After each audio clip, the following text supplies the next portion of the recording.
Imagine walking into a dealership, expecting to see the familiar rows of gas-guzzling cars or the shiny futuristic silhouettes of electric vehicles waiting beside their charging stations. But instead, your eyes land on something entirely different. Here, in the heart of Africa, a new chapter of history has just been written. For the first time, the world is witnessing something no one thought possible. A showroom filled with cars that promise to run endlessly, cars that never need a drop of gasoline, never demand a plug into a charging socket, and never stop moving forward. That is exactly what has unfolded. A free Energy Car Showroom has opened its doors, and the shockwaves are rippling across the globe. The city itself felt alive that day.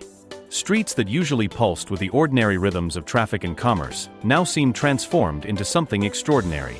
Banners stretched across gleaming glass walls read, "Welcome to the future of driving," and those words carried weight heavier than metal.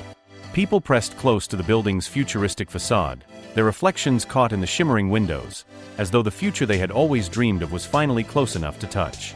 The grand opening was unlike any other automotive event in history. It wasn't just a product launch, it was a promise that the world could finally escape its dependence on fossil fuels and endless charging cycles. Crowds formed a sea of faces, some filled with wonder, some skeptical, but all undeniably drawn to witness what everyone had been whispering about. Cameras hovered like watchful eyes, drones buzzed overhead, news crews lined up their microphones. Journalists had flown in from across continents. Engineers, scientists, and government officials arrived in sleek cars and armored convoys, pushing through the throngs of ordinary people who simply wanted to see what was inside. And then the glass doors opened. As the first wave of visitors stepped inside, silence fell for a moment. Eyes widened. Phones shot up into the air. For there they were, lined up in brilliant shining rows under immaculate lights, cars unlike anything the world had ever seen. Sleek, modern, and powerful, but with something unusual about them. No fuel tanks. No charging port. No solar panels. Nothing to suggest how they lived, how they breathed, how they moved. They stood with a kind of silent defiance, as though daring anyone to call them impossible. The hum of whisper spread through the crowd like an electric current. "Where's the power source?" one visitor muttered, craning his neck to look beneath the chassis. "It can't be real," whispered another, shaking her head in disbelief, though her eyes refused to look away. Cameras flashed furiously. Engineers crouched to peer beneath the vehicles, running their hands along the smooth metallic surfaces. Even the most skeptical faces couldn't hide their fascination. There were no hidden cables, no trick batteries, no external power packs. The cars simply stood there, silently promising a revolution. At the heart of this unveiling was a name already spreading like wildfire, Maxwell, an inventor whose ideas had often been dismissed as unrealistic, suddenly standing at the center of global attention. His breakthrough technology, cloaked in mystery, was the beating heart of these vehicles. Each car was powered by what he called a proprietary free energy generator, a system said to draw from invisible electromagnetic fields all around us, transforming them into usable, endless energy. And there it was, not a theory, not a sketch on paper, but a fleet of actual cars. The world gasped. Some scientists leaned in closer, their brows furrowed, notebooks filling rapidly with frantic scribbles. Others simply stared in silence, as if every equation and law they had studied was being rewritten before their very eyes. A reporter from Germany whispered into his microphone, "We are witnessing a turning point in the story of human technology. Africa, not America, not Europe, is where this revolution begins." The murmur in the air grew louder, thicker, until it was broken by a sudden sound, the low, almost imperceptible hum of an engine turning on. The crowd snapped their heads toward it. One of the cars had lit up. Its dashboard came alive with futuristic displays, its headlights glowing softly like eyes opening for the first time. It wasn't plugged into anything. The realization sent a ripple through the room. Some clapped, others gasped audibly, and a handful of skeptics muttered that it must be some sort of illusion. Yet no one dared look away. One by one, the cars came alive, their systems powering up with a grace that seemed almost otherworldly. Engineers walked around them, searching desperately for clues. But there were no wires, no sockets, no fuel lines. Just the clean hum of power that seemed to emerge from nowhere and everywhere at once. And then came the moment one. Expected to see so soon, the test drives. Maxwell himself stepped forward, a calm but determined figure, his voice steady as he addressed the stunned gathering. "These cars are not the future," he said, pausing to let the words sink in. "They are the present. Africa is not waiting. Africa is leading." The room erupted in cheers, though a few voices grumbled in skepticism. Yet all doubts were drowned out when a sleek black sedan was rolled toward the exit. The keys were handed not to Maxwell, but to a wide-eyed young woman chosen from the crowd, a university student, trembling with disbelief. She climbed inside, her hands shaking as they gripped the steering wheel. The cameras zoomed in on her face as she started the engine. It hummed softly, no roar, no smoke, just a whisper of movement. With a cautious push of her foot, the car glided forward, smooth as silk, rolling out of the showroom and onto the open street. The crowd surged to the doors, spilling outside to watch. Phones lifted skyward, capturing every second as the vehicle moved gracefully down the boulevard, gaining speed, effortlessly gliding past traffic. No charging, no fuel, no hesitation. The world watched in real time. Some screamed. Some applauded. Some simply stood in stunned silence. The young driver's face, lit by the glow of the dashboard, was pure awe. "It feels like it's alive," she whispered, her words caught by a nearby microphone. More test drivers followed, each car rolling onto the streets, each one moving without hesitation, without faltering. The sound of applause echoed through the city, mingled with the buzz of disbelief. Social media exploded within minutes. Hashtags like #FreeEnergyRevolution and #AfricaLeads trending across platforms. Clips of the cars went viral instantly, millions of views, millions of voices debating what they were witnessing. In living rooms across America, families sat frozen before their televisions, watching African streets lit up by cars that no longer obeyed the old rules. In Europe, talk show hosts paused mid-sentence as the live feed played across screens, audiences gasping. In Asia, engineers gathered around laptops, replaying footage frame by frame, searching for explanations. And in the oil capitals of the Middle East, silence hung heavy in rooms filled with powerful men who suddenly realized what this meant.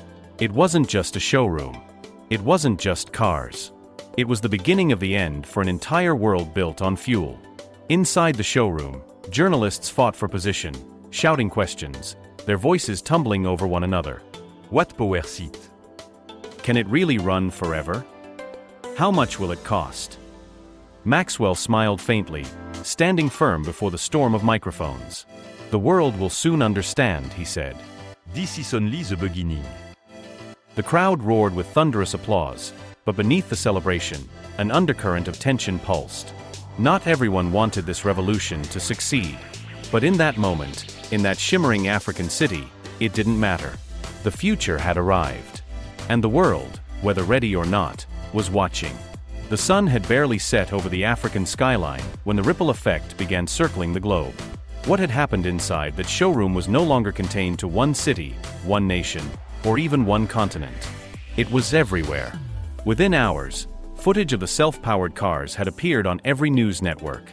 CNN ran a live segment with the headline flashing across the bottom of the screen in bold red letters: "Africa unveils first free energy car showroom." Anchors spoke in urgent tones, their voices carrying the weight of disbelief mixed with awe.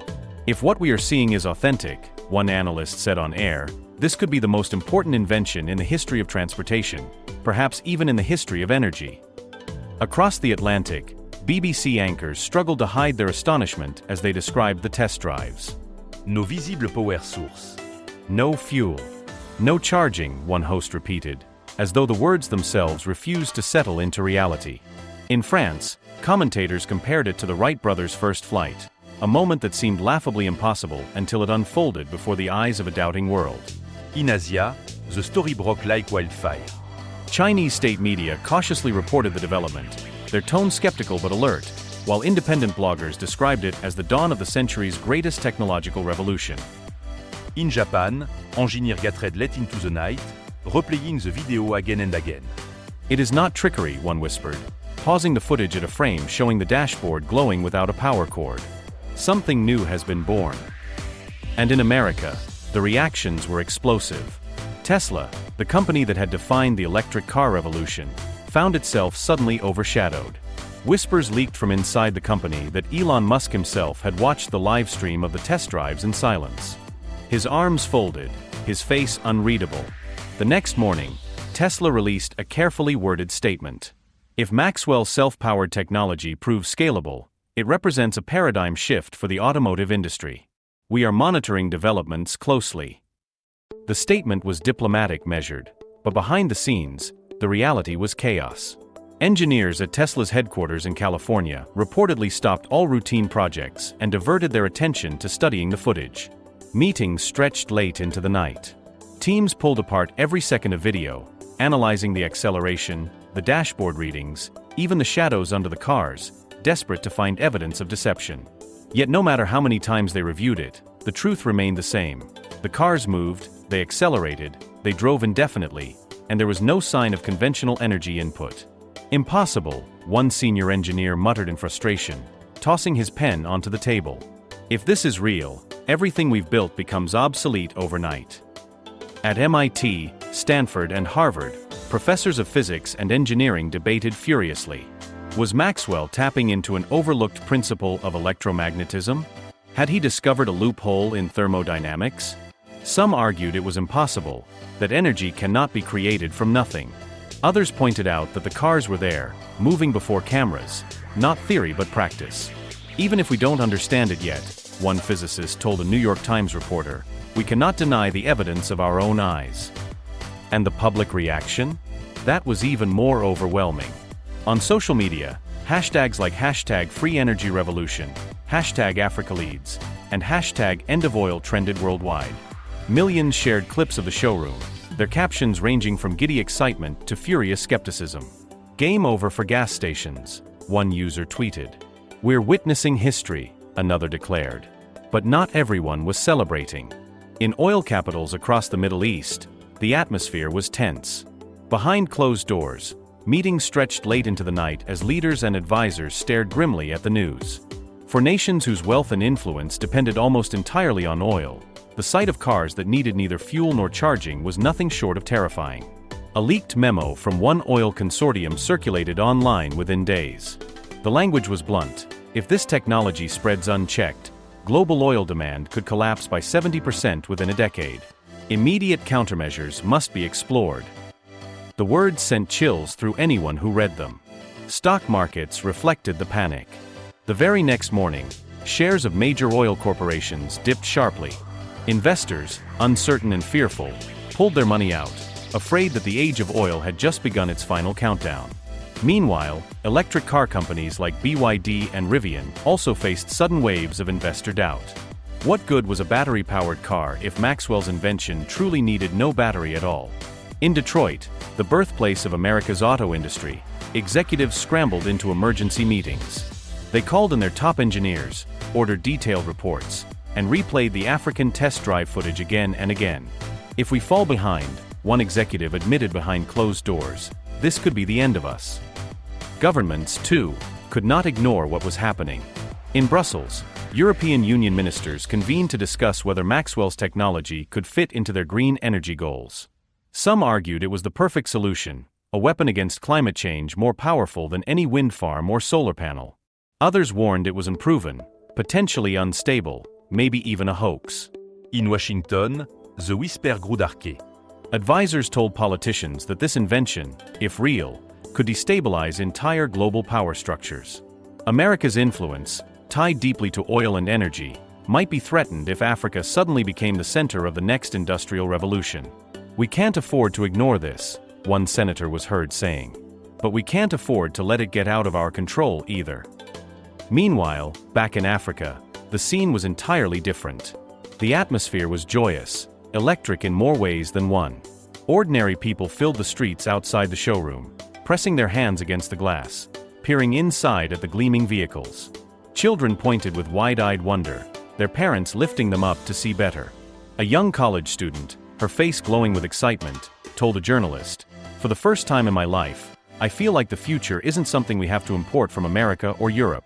The future is here. The future is African." Farmers began talking in hopeful tones about tractors that might one day run without diesel.